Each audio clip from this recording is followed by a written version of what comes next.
Nakatuon ang modernisasyon ng National Food Authority sa pagtatayo ng post-harvest facilities sa buong bansa.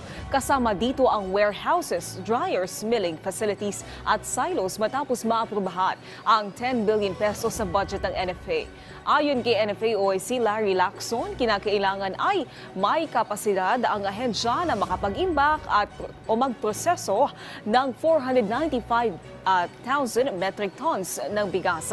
Sa kasalukuyan, mayroon drying capacity ang NFA na 31,000 metric tons at nasa 130,000 metric tons naman ang milling capacity nito.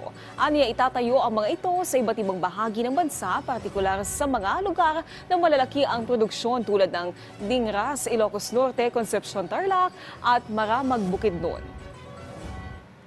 Yung sa ipapatayo nating mga dryers, magkakaroon po tayo ng additional 150,000 metric tons capacity.